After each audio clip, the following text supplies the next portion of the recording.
Halo selamat pagi, kembali lagi di podcast MTS Mengenal Tokoh Sastrawan.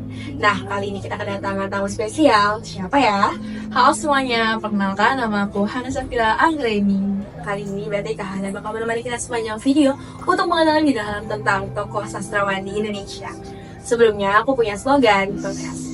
Jadi kalau aku bilang MTS, kita bareng-bareng menjawab menghidupkan sastra menyentuh rasa. Oke, aku bilang ya. MTS menghidupkan sastra menyentuh rasa. Oke Kak Hana, langsung aja kita masuk ke bahasannya ya. Kali ini kita mau bahas periode berapa sih Kak? Kita akan ngebahas sastrawan yang ada di era 66. Kalau era 66 itu ciri khasnya dia gimana?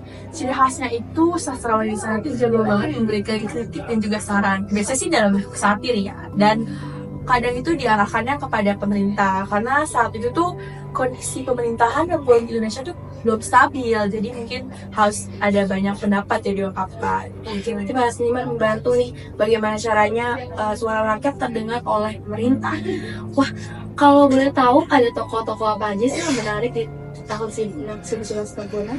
Ada banyak banget sih, tapi pasti yang mungkin kalian pernah dengar tuh kayak ada Taufik Ismail, W.S. Rendra, dan juga ada Putu Wijaya.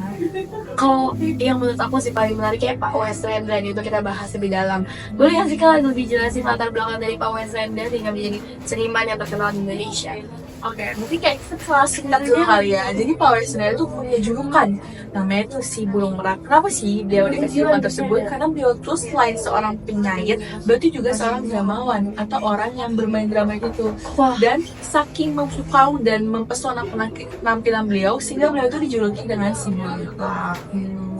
Berarti dia tuh udah mulai bersastra dari kapan sih?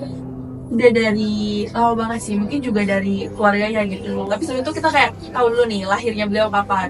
Jadi Pak W.S. Rendra itu lahir di 7 November 1935 dan wafat di tahun 2009 di Tanah Abang.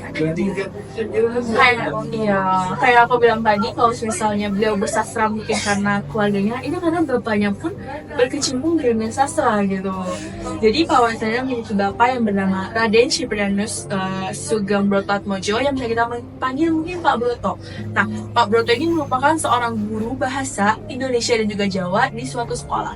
Tapi selain itu, Pak Broto pun juga suka bermain drama gitu. Berarti emang dari kecil Pak W.S. Rendra ini udah melihat terus ya sastra-sastra, makanya dia tertarik banget untuk mencoba sastra. Kayak udah minat bakatnya sepertinya. Kalau dari selain bapaknya ya, ada nggak sih hubungan yang erat banget antara W.S. Rendra dan seni? Ada sih, mungkin karena dari awal Pak W.S. Rendra ini sudah berkecimpung di sastra, beliau pun mendapatkan jodohnya itu di sastra gitu. Jangan-jangan ya pernah main drama bareng ya? Karena beliau itu memiliki 3 istri dan tiga-tiganya itu pemain drama gitu. Siapa aja sih Kak kalau boleh tahu, karena jarang kan yang punya 3 istri ya? Iya, tapi jadi istri pertama itu ada Sunarti Sumarni, dan istri kedua itu ada Sinto Resmi Pramoningrat, dan yang ketiga itu ada Kenzuraida. Tapi untuk istri yang pertama dan kedua mungkin karena adanya kurang lancar jadi beliau cerai. Nah, tadi fakta menarik tuh di sini apa tuh? Karena cinta Pak W.S. Rendra kepada istrinya yang kedua, Pak W.S. Rendra itu sempat berpindah agama dari Katolik menuju Islam gitu. Wah, berarti beliau pindah agama ya? Karena kayaknya aku pernah dengar meninggalnya itu dalam posisi Islam gitu kan? Iya. Wah, kalau boleh tahu berarti ini ada kaitannya juga nggak sih sama pendidikan beliau? Ya, jadi suatu faktanya beliau itu bersekolah saat SD, SMP, dan SMA itu di sekolah Katolik gitu.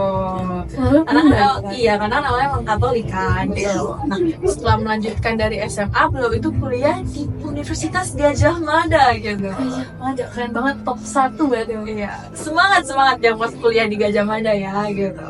Terus setelah ini tuh beliau itu juga sering diundang kayak ke seminar-seminar. Kayak waktu itu beliau di 1994 diundang ke seminar yang ada di Amerika gitu. Berarti emang beliau tuh tidak hanya mencari ilmu di dalam, tapi juga mencoba di luar negeri. Iya. Segitu cintanya sama seni. Sampai beliau itu mendapatkan beasiswa oleh American Academy of Dramatical Art atau disingkat kayak AADA gitu, untuk belajar drama dan seni juga. Wah, kalau kayak gitu berarti perjalanan karirnya bisa dibilang tetap juga atau ada mencoba-coba karir lain nih? Beliau itu memang sudah fokus di drama, sastra, dan juga kayak puisi saja gitu. Karena dari SMP pun beliau tuh sudah sering membuat puisi-puisi, SMA sudah membuat teks drama, dan juga sudah sering membuat cerpen dan juga sajak gitu. Mungkin salah satunya adalah bukti seperti sajak beliau itu yang banyak dibukukan di tahun 1960 dan 1970, kayak diterbitkan di majalah Horizon, majalah Pelopor, majalah Budaya, dan lain sebagainya gitu. Kalau dengan sebanyak itu karya dan seberbakat itu Pak Wesrendra, berarti sebagus apa Kak karya-karyanya menurut Kakak?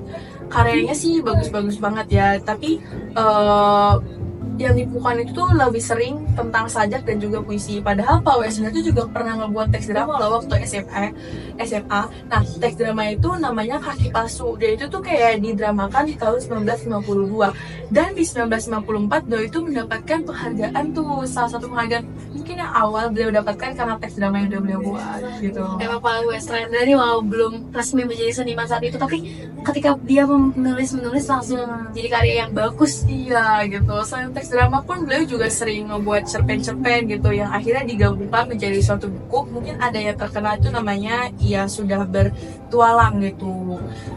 Tapi kalau dari aku sendiri ada satu karya yang menurut aku tuh lumayan sangat membuat aku merasa kayak wah banget nih karyanya gitu. Itu tuh ada judulnya Doa untuk Anak Cucu, karena di buku tersebut itu menceritakan mungkin kondisi Indonesia saat itu yang ada beberapa rakyat kurang bisa menyampaikan pendapatnya gitu, jadi hak rakyat mungkin tidak terlalu disampaikan. Ada nggak sih karya-karya lain itu yang dibukukan juga? Iya, ada banyak seperti aku bilang, seperti tentang puisi-puisi, yaitu puisi-puisi cinta, terus juga ada kumpulan sajak, yaitu sajak-sajak sepatu tua, dan lain sebagainya. Dengan karya yang banyak, beragam juga, berarti banyak juga dong penghargaan atau prestasi yang dimiliki. Pasti dong, Pak Wesrendra tuh banyak banget penghargaan yang udah diraih. Nah, salah satunya tuh ada hadiah pertama sayembara penulisan drama dan dari bagian kesenian Departemen Pendidikan dan juga Kebudayaan. Kemudian juga ada hadiah sastra nasional, kemudian juga anugerah seni dari pemerintah, dan juga ada hadiah Akademi Jakarta gitu. Wah, berarti insight banget nih.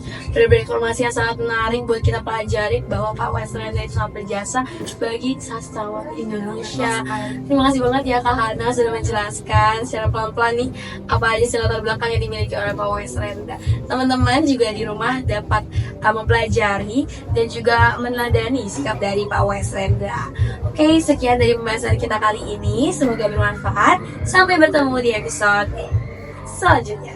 Dadah!